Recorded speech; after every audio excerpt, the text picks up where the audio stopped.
계세요? 맞나? 옛날에도 맨날 헷갈리네. 음, 그러면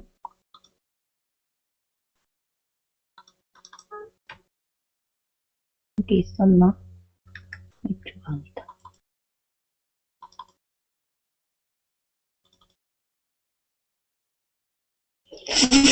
어, 저는 정말 죄송하지만 끝까지 다 하진 못했고요. 음, 네, 알겠습니다. 맨날 헷갈려서. 아, 음,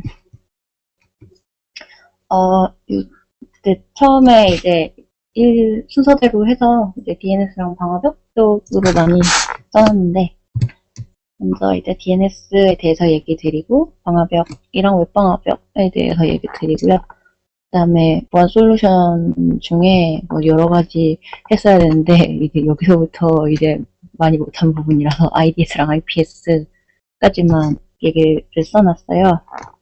그래서 먼저 DNS의 개념을 먼저 보시면, DNS는 도메인 네임 시스템이라고 해서, 원래 네이버 같이, 아니면 뭐 구글 이런 사이트 같은 경우는, 사이트는 영어가 아니라 주소 이름이 원래는 숫자예요. 숫자인데, 근데 이제 우리가 숫자로 저기 밑에 네이버 있는 것처럼 202.131. 막 이렇게 있으면 저걸 어떻게 외우고 다녀요? 헷갈려서.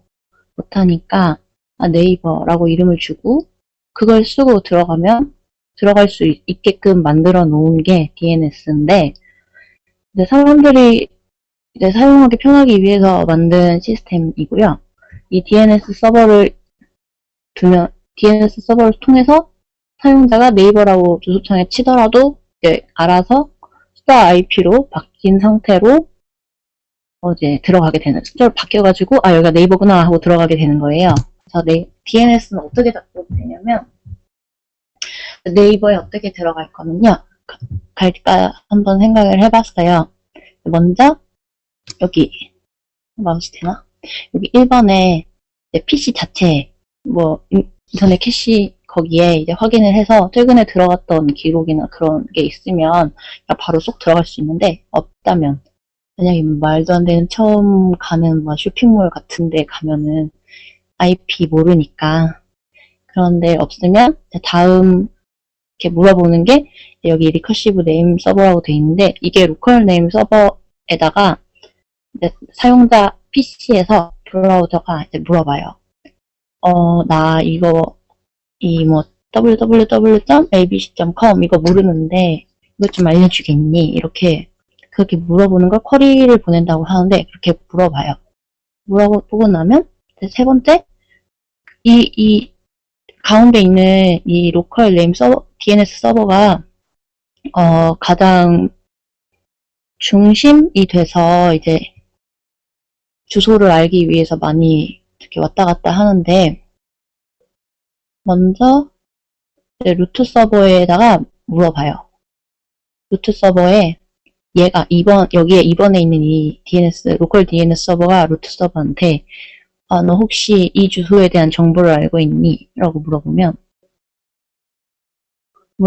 루트 서버는 이제 어느 정도까지 아냐면, 이거 DNS는 뒤에서부터 주소를 읽기 시작해요. 우리나라도 우리 이렇게 한국 주소도 서울특별시 강남구 어디 무슨 동 무슨 어디 이렇게 있는 것처럼, 얘는 뒤에서부터 읽기 시작하는데 .com을 먼저 봐요, 루트가. 그러면은 나 다른 거 모르겠는데 .com에 대한 부분은 알아. 그러니까 .com으로 있는 애들 리스트를 다 줄게. 거기서 리스트를 다 줄게 해서 다시 이 로컬 서버한테 답을 보내요. 그러면 다음으로 넘어가기 전에, 여기까지 해놓고 다음으로 넘어가기 전에 도메인 루트가 좀 여러 개가 있는데, 그거에 대해서 잠깐 얘기하고 갈게요. 도메인은 이제 여러 가지 계층 구조를 가지고 있어요. 맨 상위층의 루트에서부터 그 다음에 이 다음 거를 최상위 레벨 도메인이라고 해서 탑 레벨 도메인 해서 이제 TLD 이렇게 부르더라고요. 그래서 이 각 계층은 또 이제 각각의 다음 하위 계층 리스트를 쭉쭉쭉 갖고 있고, 그래서 질문을 하면 내가 갖고 있는 다음 하위 계층에 대한 리스트를 알려주는 거예요. 그럼 이제 그 다음 애들한테 가서 이제 이렇게 물어보고 하는 식인데, 일단 루트로 아까 어떻게 가느냐면, 루트로 먼저 갔었잖아요. 여기서 로컬 DNS에서 루트로 먼저 갔었는데, 루트를 어떻게 갔냐면, 어떤 이제 여기 이렇게 www.abc.com 이라고 있으면, 이 com 뒤에 우리는 모르는데 이제 뒤에 이렇게 빈칸 하나가 있다고 생각하시면 돼요. 빈칸처럼 이제 널이 하나가 들어가 있어가지고, 그거를 보고 일단 얘는 로컬 DNS 서버가 루트를 먼저 찾아가서 물어보기 시작하게 되는 거죠. 그래서 이제 그 다음에 뭐 최상의 도메인이 이거다, 서브 도메인 이거다 그냥 써놓은 거고요.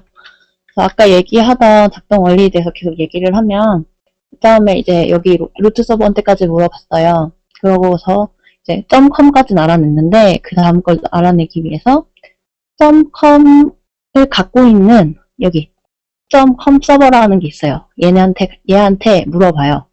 너 혹시 네이버.com이라고 아니? 물어보면, 나는, 그러니까 www.naver.com이라고 아니? 하고 물어보면, 나는 네이버.com은 알아. 라고 얘기를 해주는 정도예요.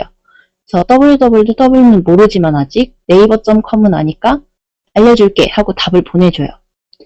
그러면 얘가 이제 다시, 이제 여기까지 있는 건 알겠으니까, www에 대한 지식을 갖고 있는 마지막, 한테 물어보는 거예요. 그래서, 그러면은 얘는 이제 www.naver.com에 대한 지식을 다 알고 있고, 그거에 대한 IP를 다 알고 있기 때문에 얘가 이제 얘한테 그 IP는 이거야 라고 대답을 해줘요. 그러면은 이제 이 로컬 DNS 서버가 다시 사용자의 웹 브라우저한테 얘기를 해주면 브라우저가 그 네이버로 접속을 하게 되는 거죠.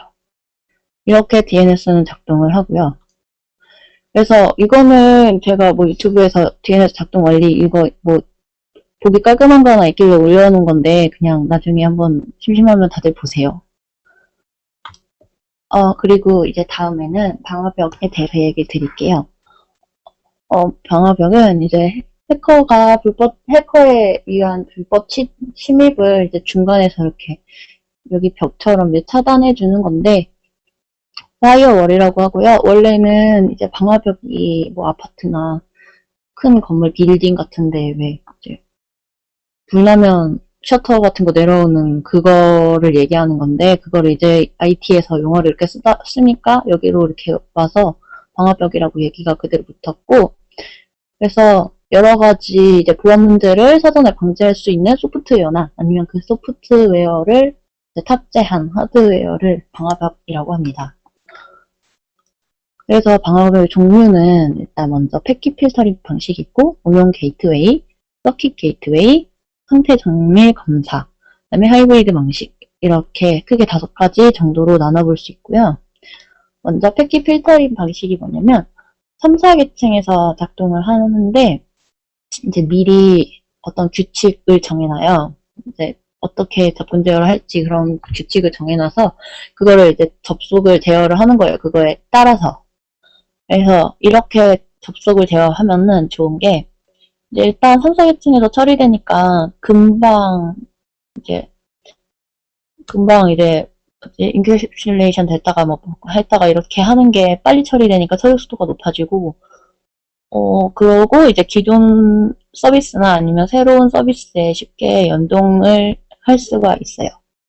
그리고 하지만 단점은 이제 저번에도 발표하시거나 막 그랬던 것 같긴 한데, 헤더의 조작이 굉장히 간단해서 그거 헤더 조작할 가능성이 있고, 그 다음에 이거는 이제 정해진 룰에 따라서 이제 굉장히 적은 정보만 가지고 패킷을 필터링 하는 거기 때문에 만약 위험한 데이터가 막 어떻게 잘 꽁꽁 그 데이터 부분 안에 숨어 있었으면은 우리가 그것까지는 알 수가 없다. 그러니까 이제 위험하다 뭐 이렇게 되는 수가 있고요. 그 다음에 룰을 우리가 규칙을 미리 정해놓는다고 했는데 그게 얼마나 많은지 아니면 그 순서가 어떻게 되는지에 따라서 부하가 많이 걸릴 수도 있고 그렇게 될 수 있다고 하더라고요.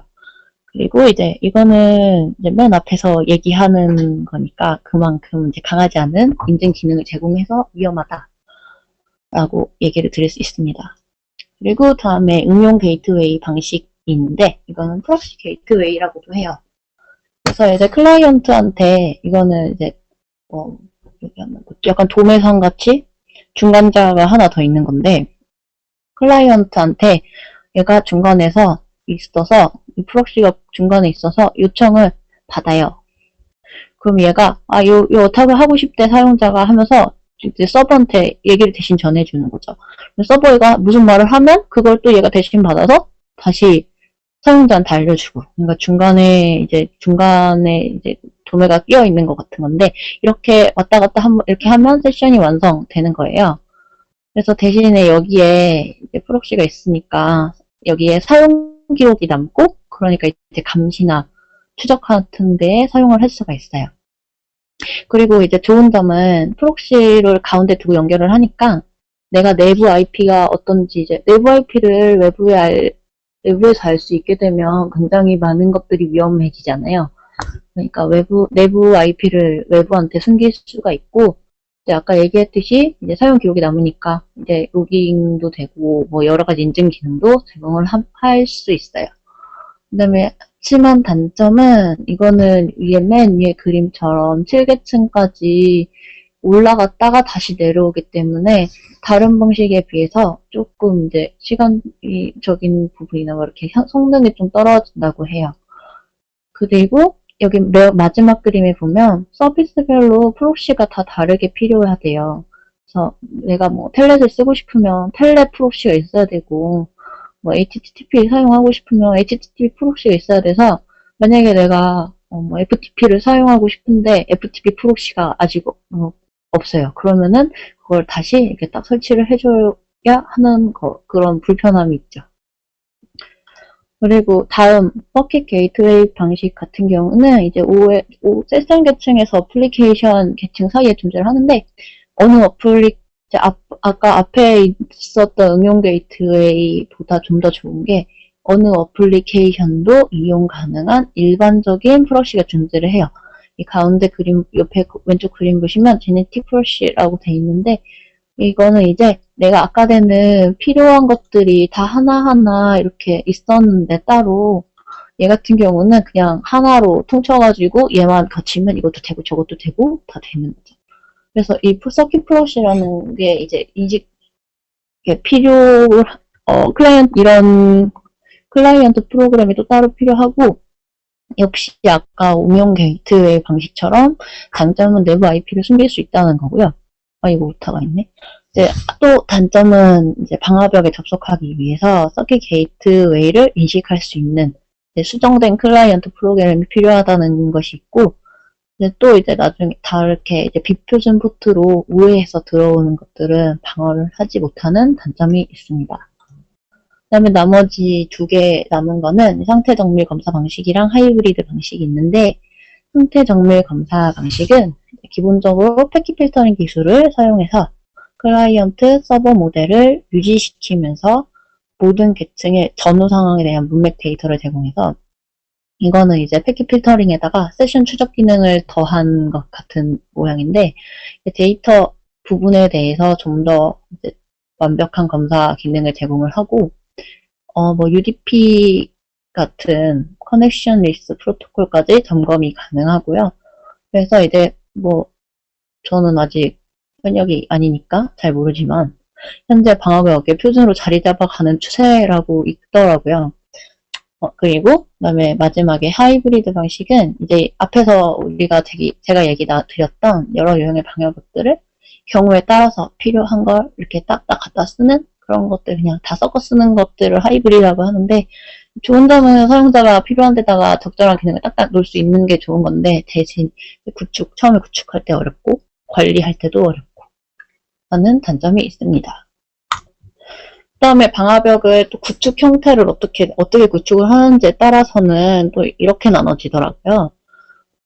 스크리닝 라우터, 베스천 호스트, 듀얼 홈드 호스트, 그 다음에 스크린드 호스트, 스크린드 서브넷 개 또 5개로 또 다 따로 나눠지는데, 먼저 스크리닝 라우터는 이제 아까 패킷 필터링이랑 비슷하게 이제 이런 여기 IP, TCP, UDP의 헤더를 분석해서 패킷 트래픽을 이제 받고 아니면 거절하고 하는 거를 스크리닝 라우터가 가운데서 그걸 조절을 해주는 거예요. 그래서 얘도 이제 얘는 아까 패킷 필터링이니까 이제 3계층에서 동작해서 패턴 속도가 굉장히 빠를 수 있고 대신에 이거는 헤더만 분석을 하는 거기 때문에 그 안에 있는 데이터는 분석을 못하니까 상위 계층에 대한 공격이라면 방어를 할 수가 없는 단점이 있고, 그 다음에 여기는 로깅이 안 돼서 로깅 관리가 안 돼. 하여튼 로깅 관리가 힘듭니다. 그 다음에 베스턴 호스트 구조는 내부 네트워크의 전면에 서가지고 약간 개선 장군처럼 내부 전 네트워크 전체를 보호하고 라우터 뒤에 위치하고 있습니다. 그래서 이제 장점은 접근 제어가 가능하고 인증이나 로그 기능을 제공하고 있고요. 인증 서비스 종류에 보다 종속적이라서 이제 스크리닝 라우터보다 좀 안전하고 그다음에 로그 정보를 생성하고 관리하는 게 굉장히 쉽다고 합니다. 다음 단점은 근데 이제 이게 베스턴 호스트가 여기 이렇게 있는데 이게 손상되면 내부를 보호할 수 없는 단점이 있고 또 여기에 이제 만약에 로그인 정보가 노출이 되면 또 다시 내부를 보호할 수 없다는 단점이 또 있습니다. 듀얼 홈드 호스트 구조는 처음에 이거 공부할 때 듀얼 홈드랑 베스턴 호스트랑 둘 다 요 장치는 하나뿐인데 뭐가 그렇게 다를까라고 굉장히 많이 사진을 찾아봤었는데 얘가 좀 좋은 것 같더라고요. 여기 이렇게 얘는 특징이 2개의 네트워크 인터페이스를 가진 베스턴 호스트라서 여기에 NIC가 이제 2개가 있어요. 네트워크 인터페이스 카드가 2개가 있어서 하나는 외부랑 연결이 되고 하나는 내부랑 연결을 시켜서 이제 아까 앞선 것들보다 좀 더 이제 내부와 외부 네트워크를 분리시켜 줄 수 있는 그렇기 때문에 이제 좀 더 외부에 신뢰성이 없는 데이터들로부터 내부를 지킬 수 있게 되는 거죠. 그 다음에 스크린드 호스트 구조는 여기에 스크리닝 라우터 앞에 얘기한 스크리닝 라우터랑 베스턴 호스트를 합한 거예요. 그래서 라우터를 외부 쪽에 놓고 베스턴 호스트를 내부에 놔서 스크리닝 라우터를 지난 다음에 베스턴 호스트를 갖다가 여기까지 다 통과가 된다 싶으면 이제 다른 내부 네트워크한테 갈 수 있는 방식인데 이렇게 이제 근데 이제 이게 패킷 필터링 규칙에 따라서 이제 트래픽 흐름이 바뀔 수 있으니까 규칙을 잘 정해야 되고요. 이제 여기 또 이제 베스턴 호스트나 스크리닝 라우터에서 이제 패킷 통과 여부를 볼 수가 있고 또 사용자 시스템 인증이나 사용자 인증 같은 것도 제공을 하기 때문에 아무래도 하나짜리보다는 2개짜리가 더 안전하겠죠. 그 다음에 이제 스크린드 호스트.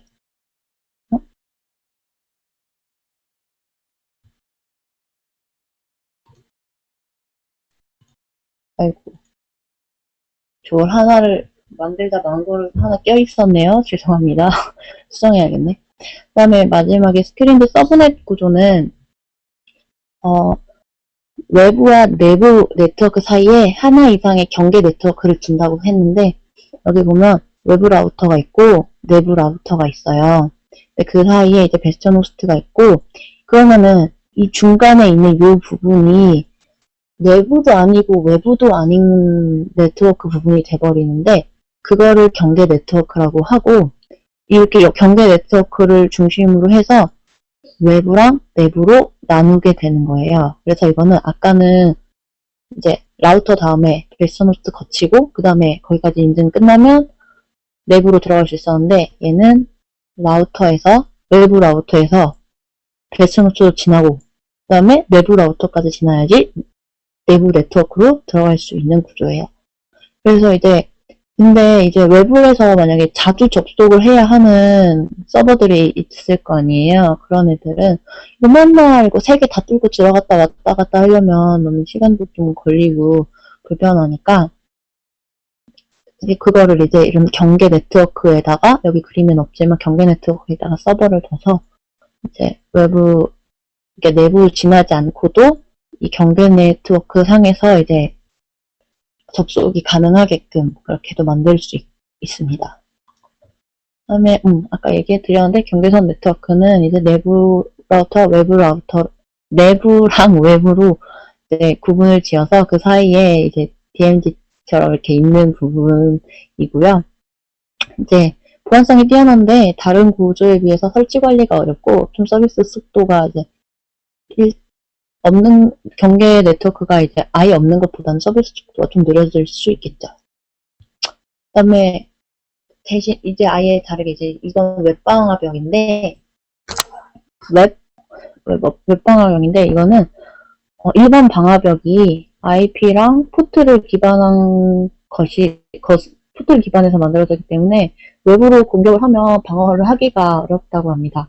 그래서 웹방화벽은 이제 여러 가지 보안 취약점, 사이트 스크립트 이런 거나 아니면 SQL 인젝션 이런 보안 취약점들을 분석을 해서 그거에 통해서 이제 유해 트래픽 같은 걸 차단을 하는 방화벽이고요. 이제 그래서 웹사이트나 웹 어플리케이션의 능동적인 보안을 제공해주고 있습니다.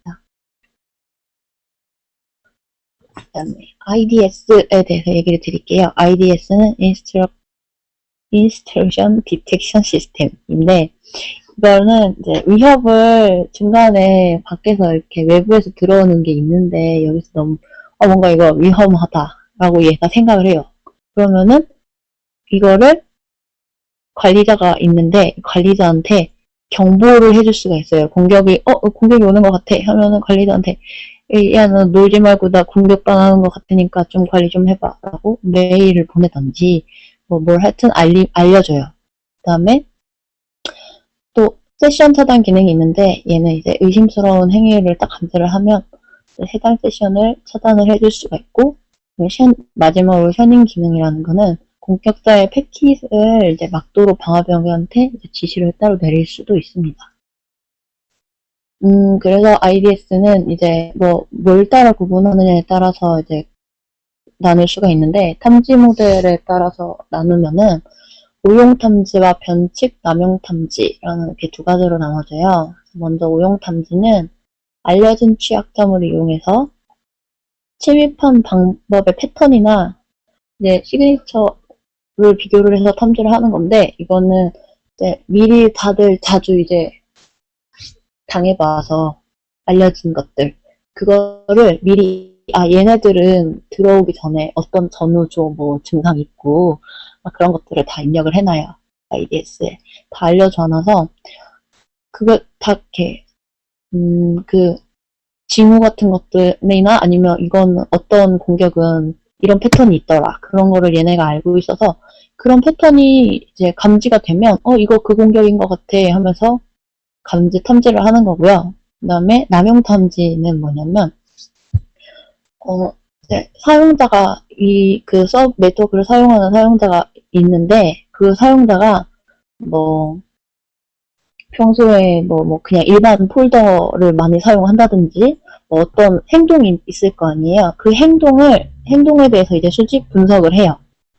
근데 그거를 이제 통계를 분석을 해가지고 갖고 있다가 어느 날 해커가 들어오려고 하는데 이상하게 사용자가 쓰지도 않던 폴더를 뒤진다든지 그런 게 보여요. 그러면 얘 좀 이상한데? 얘 다른 사람 아니야? 라고 생각하면서 탐지를 하게 되는 거죠. 근데 이 남용 탐지 같은 경우는 대신에 사용자의 행동이나 행동을 이제 수집하고 분석해야 하기 때문에 그걸 통계적으로 분석해내기 위해서까지의 시간이 약간 걸리는 단점이 있고요. 그리고 이제 아니면 사용자가 맞는데 얘가 그날따라 다른 행동을 했어요. 그런 거면 이것도 이제 탐지를 해낼 수도 있다라는 단점이 생기게 돼요. 그러고 이제 다음에 데이터 소스에 따라서 나누게 되면 호스트 기반, 네트워크 기반 이렇게 두 가지로 나눠지는데, 먼저 호스트 기반은 단일 호스트에 설치를 해서 해당 시스템의 감사 데이터를 사용해서 이제 그 데이터를 보고 이제 침입을 탐지를 하는 거고요. 네트워크 기반은 네트워크상에 흘러다니는 모든 패킷을 검사를 다 해요. 그래서 이제 이거는 대신에 이제 효과적으로 보안 처리가 되는데 트래픽 용량이 너무 많거나 뭐 그런 식이 되면 이제 그만큼 영향이 커질 수도 있다라는 단점이 있습니다. 그래서 이제 IDS랑 비슷하게 IPS는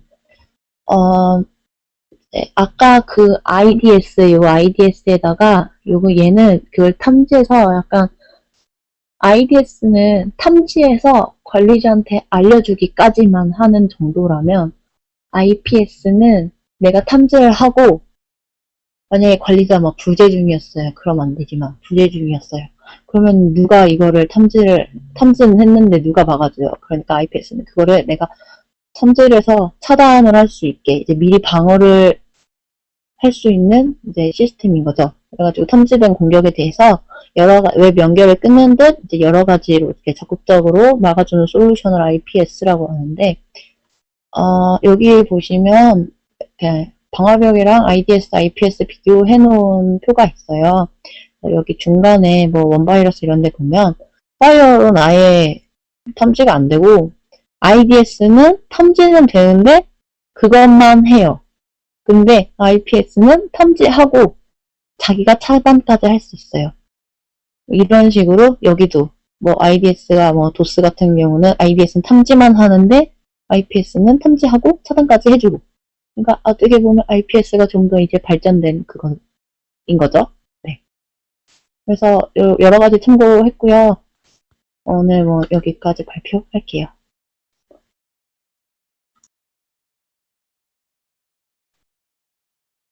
어떡하지?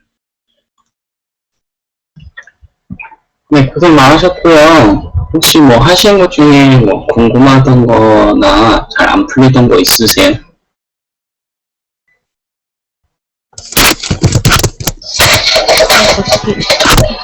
설명 드릴까요? 혹시 목소리 들리나요? 아닌데.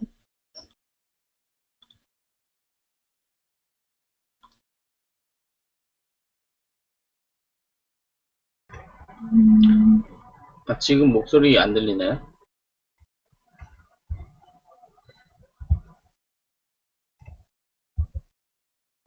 됐네.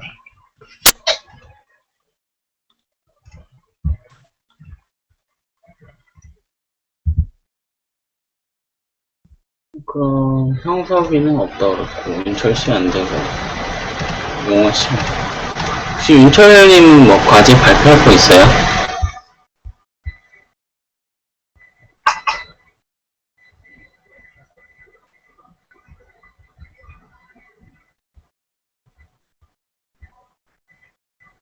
목소리 잘 들리는 거 맞아요?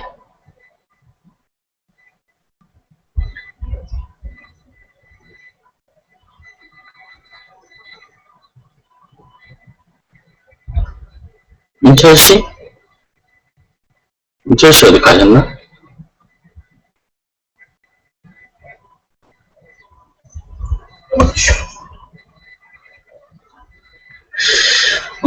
그러면은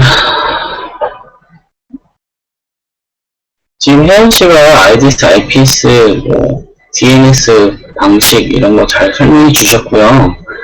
다음 시간에는 IP 서브넷이랑 탭, 집산 스위치, IPsec, VPN, 그리고 IP 서브네팅하는 거 좀 이해를 꼭 좀 해와 주시고요. 그 다음에 오늘 간단하게 와이어샤크랑 이걸 지금 실습으로 다 하기는 좀 분량이 많아서 와이어샤크에 관한 간단한 설명하고요. NIDS 설치하는 거, 웹서버 설치, 그리고 연동까지만 해보도록 할게요. 제가 설명하는 과정에서 이해 안 가시는 부분은 바로바로 말씀해 주세요.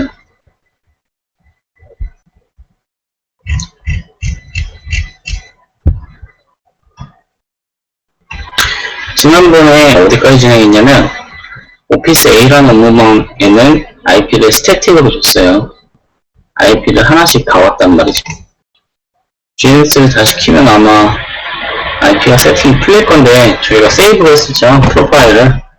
다시 로드를 할 겁니다. 그러면 IP만 다시 로드 할게요.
키보드 소리가 커가지고 잠깐 꺼놨어요.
갑자기 피 안 나오긴 했는데, 처음에 저희가 세팅했을 때대로 하면은, 인터넷까지는 피 나오거든요. 그때 설정한 게, 업무망 B랑 업무망 A를 세팅했었죠. 얘가, 얘네들이 봤을 때 게이트웨이고, 이쪽이 제 물리적 PC IP 주소인데, 얘를 인터넷으로 바라보고 라우팅이 되는 거예요. 일단은 중요한 거는, 저희가 이번에 세팅할 게 웹서버랑 IDS를 설치할 건데, IDS는 당연히 나트 방화벽 밑에가 있고 위에가 있고 설치할 수 있는 지점이 두 군데예요. 뭐 여러 개 설치하면 당연히 PC 하나만 볼 수 있겠죠. IDS를 여기다 설치하게 되면 여기다 설치하게 되면 이쪽이랑 이쪽이랑 통신하는 사이로 볼 수 있고. 근데 중요한 게 이 게이트웨이 밑단하고 윗단하고 IDS를 둘 다 설치할 수가 있는데 차이점을 알아야 되거든요. 혹시 이 밑단에 설치할 때랑 IDS를 윗단에 설치할 때랑 다른 점을 혹시 알고 계신 분 계세요?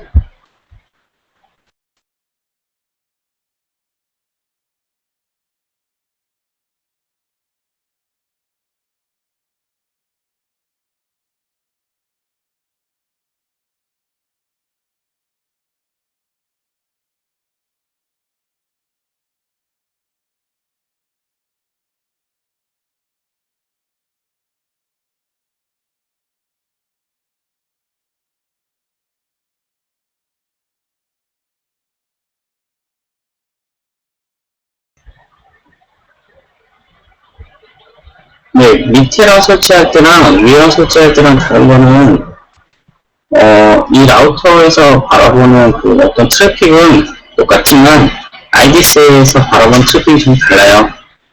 왜냐면 이쪽 PC가 이쪽 외부 인터넷으로 인터넷 할 때는 이 주소 19168 0.2라는 주소를 쓰고 외부로 나가거든요. IDS에 여기 설치되어 있으면 이 PC들에 있는 내부 IP 주소를 몰라요. 그렇겠죠? 다 19168 0.2로만 찍히겠죠. 소스 IP가 외부로 나갈 때. 네.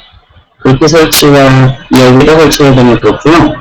내부에 있는 IP를 모두 보려면 라우터 밑단에 설치를 해야 돼요. 즉, 방화벽 밑에 설치를 해야 돼요. 그래야만, 여기 있는 내부 IP들이 어떻게 통신하는지 소스를 정확하게 알 수가 있고요. 밑에 설치할 때랑 위에 설치할 때랑 또 큰 보안적 차이점이 있는데요. 보통은 방화벽이랑 하면 어떤 트래픽을 필터링하는 역할을 쓰죠. 나가는 거는 문제가 없지만 들어올 때가 제한이 걸려요.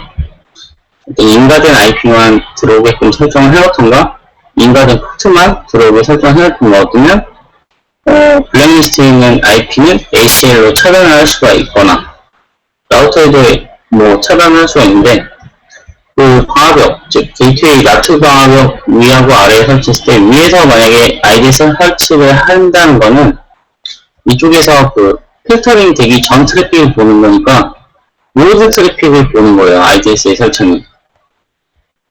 근데 여기다 설치하게 되면 사서 IP도 볼 수 있지만 위에서 필터링 이미 된 트래픽만 본다는 거죠. 위에서 어떤 공격이 들어오든 얘가 필터링 했으면 그 전 트래픽은 볼 수가 없다는 얘기가 되는 거예요. 여기까지 이해 가시죠? 그래서 일반적으로는 서버팜이라고 예를 들어 얘네들이 서버라고 치면요. 이 서버팜이라는 건 서버 위에 설치된 스위치를 말하는 거거든요. 이 서버 그룹들이 있는 스위치. 여기다 웹방화벽을 설치를 하고 여기다 방화벽이면 보통 뭐 회사마다 다른데 여기다 IDS를 설치하는 경우가 많아요. 또는 센서를 여기다도 설치하고 여기다도 설치하고 그리고 여기다도 설치를 하고 그런 경우가 있어요.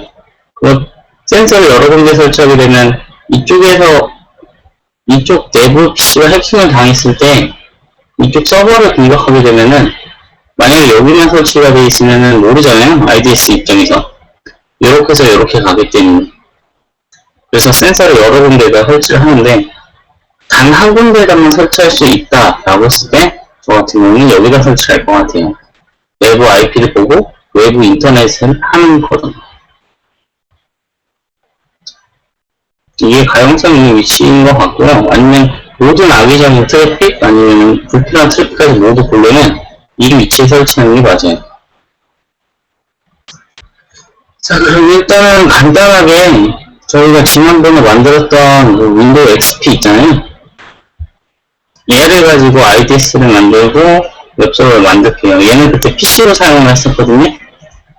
컴피그 보면은 VM 어댑터 1번으로 돼 있잖아요. 그때 이건 다 설명드렸었어요. 그 가상 스위치라고.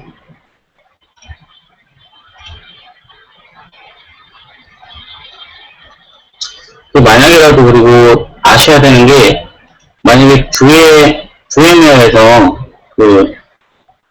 VMware에서 이 스위치 얘는 1번, 얘는 2번 이렇게 3번 안 주고 1번을 여러 개 주면 트래픽이 똑같이 잡혀요. 그래서 스위치마다 다르게 PC를 설정해야 돼서 한 PC나 서버당 트래픽이 섞이지 않게 하려면 스위치를 그때만 생성을 해줘야 돼요. 생성한 거 에디트에서 이제 버추얼 네트워크부터 설정하는 걸 지난 시간에 말씀드렸었는데요.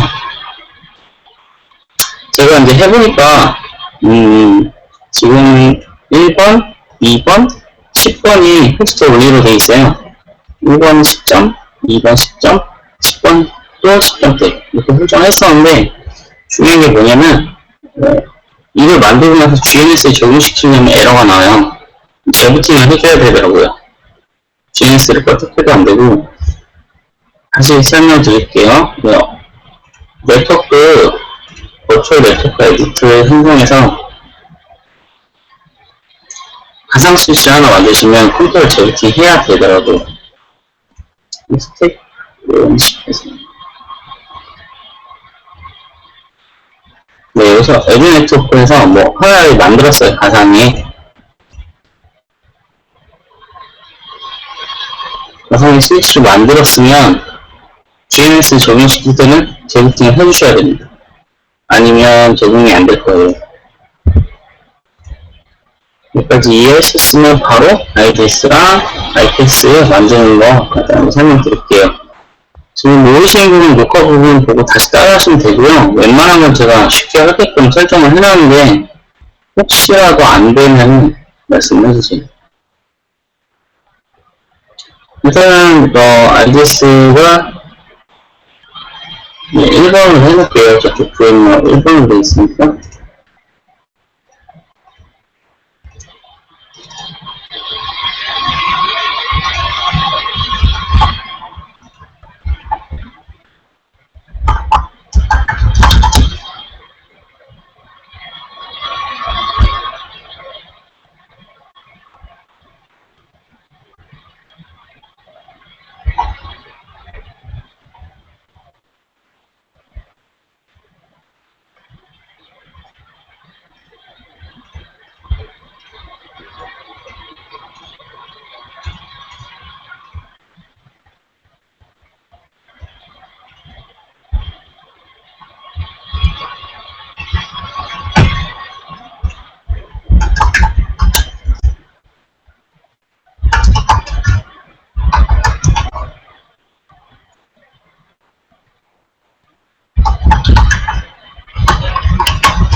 네, 이 PC를 가지고 설정을 할 건데,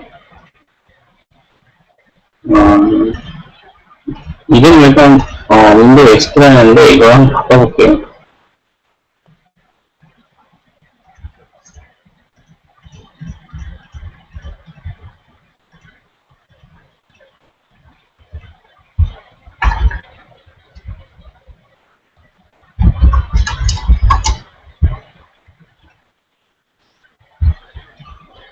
네, 일단 IDS라고 바꾸고요.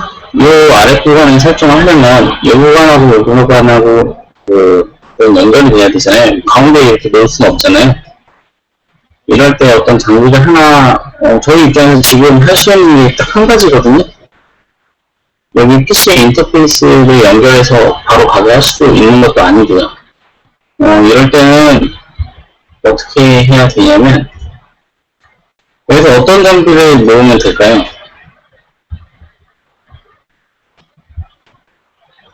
이걸 ID에서 쓰려면 어떻게 해야 될까요?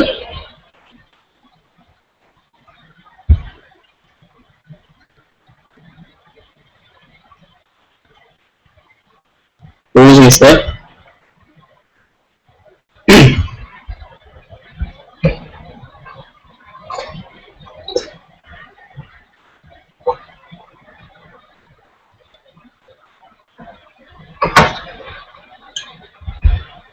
쉽게 말해서 이 라우터랑 스위치랑 스니핑을 해야 되거든요. 중간에 뭔가가 있어야 될 거 아니에요. 실제 장비 IDS는 포트가 여러 개 있어서 여기서 꽂고 이렇게 연결해주고 죽으면 바이패스로 가게끔 할 수 있지만 지금 그런 장치가 아니잖아요. 스위치가 있고 허브가 있습니다.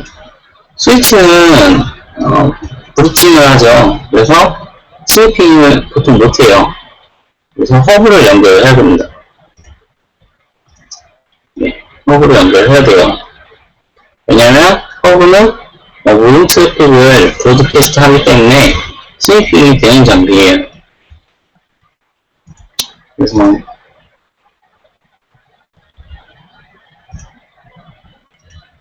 이렇게 연결하고 이렇게 연결하고요. 얘를 구했네. 이거는 그러면 얘랑 이렇게 연결되는 트래픽이 이 시스템에서 같이 볼 수가 있는 거예요. 여기까지 이해 가시죠?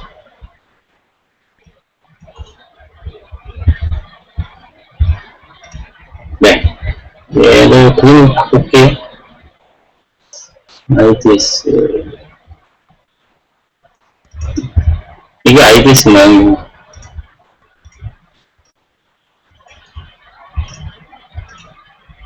이것도 이름을 바꾸겠습니다.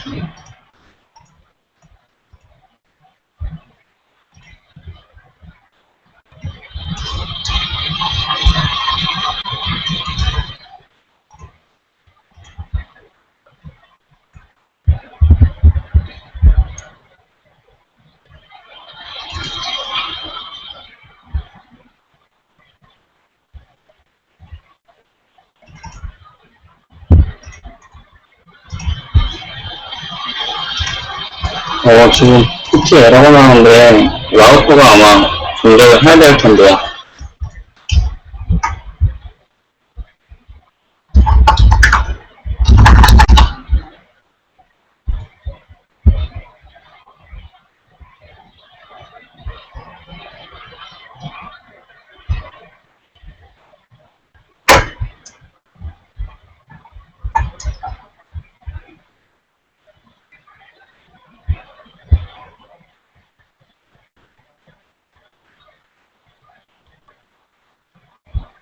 지금 라우터에서 지금 인터페이스 1번으로 가는데 문제가 있는 것 같아요. 볼게요. 이게 GNS가 아직 완벽하지 않아서 저장을 하고 껐다가 다시 켜도 문제가 생기는 경우가 있거든요. 앞전에 그 카피를 해놨죠. 그 메모리에 있는 걸, 그 디스크 파트, 그 러닝 컴피그를 스타트업 컴피그라는 그 메모리, 문전 메모리로 옮겼었어요. 그거를 다시, 러닝 컴피그에다가 스타트업 컴피그를 실을 거예요.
GS를 잠깐 껐다 켜볼게.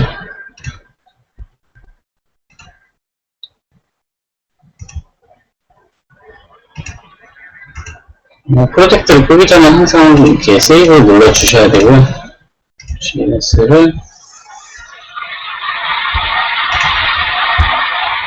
설정상에는 문제가 없는데 그 인터페이스가 가끔가다 이렇게 문제가 생기는 경우가 있더라고요.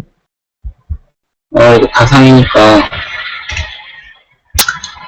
이럴 때는 어떻게 한 거 방법이 없을 것 같습니다.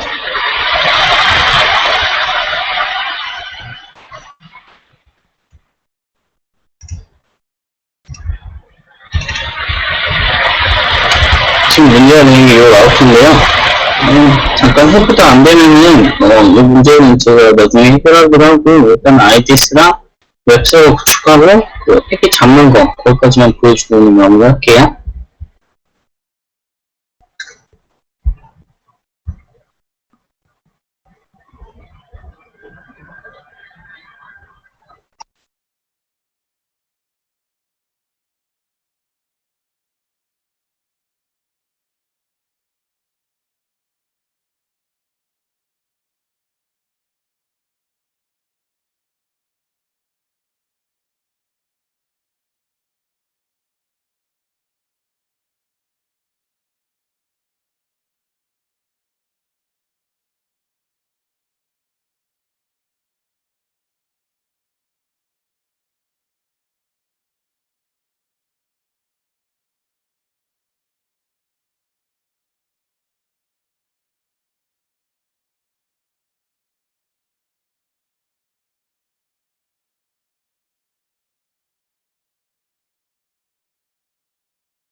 네, 지금 라우터 문제가 껐다 켜니까 해결이 됐는데, 이제 핑이 잘 가거든요, 라우터가. 지금 기본 IP에 쳤어요, 핑을. 이렇게 잘 가는 거 확인했고, 그러면, 여기 가상 PC, 여기서도 핑 가는지는 한 번만 확인해 볼게요.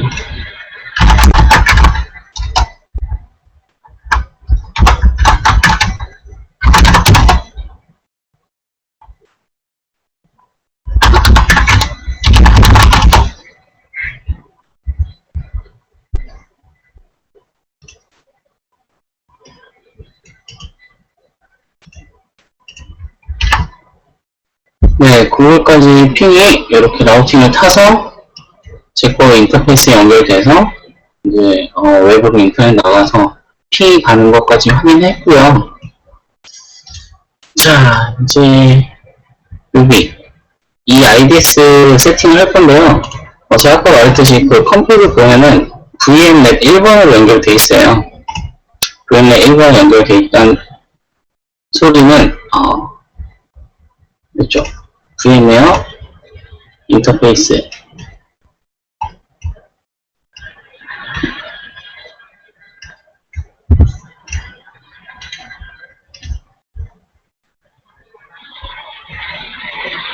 네, 여기 VMnet 1번으로 되어 있죠? 여기 연결이 되어 있다는 뜻입니다. 그러면 여기다가 10.10.0.100으로 들어가 있네요, IP가. 이거는 스태틱으로 설정해 주시면 돼요. 게이트웨이는 10.10.0.1인데 0.1.2죠, 저희가?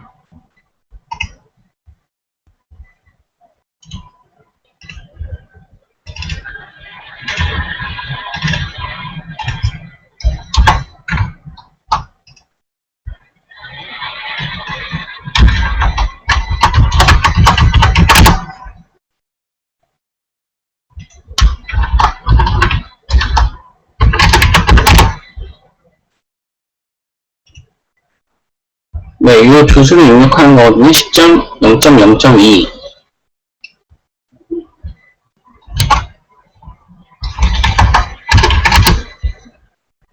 네, 저게 게이트웨이가 되는 거고요.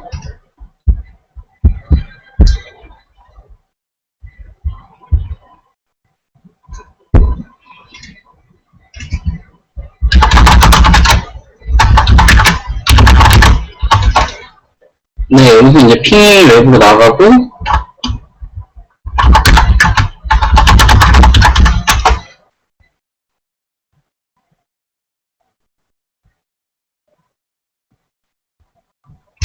DNS 코드는 안 되네. 어쨌든 핑이 나가는 것까지 확인했고요. 여기다가 이제 IDS를 설치를 하는 과정을 보여드릴 거예요. 네, 인터넷도 되죠. 제가 그 IDS 설치하는 거는 문서랑 설치 파일이랑 설정 파일까지 다 같이 구글 드라이브에 올려놨어요. 그거 주소를 지금 채팅창에 알려드릴 테니까 혹시 따라하고 계신 분들은 참고하시면 될 것 같습니다.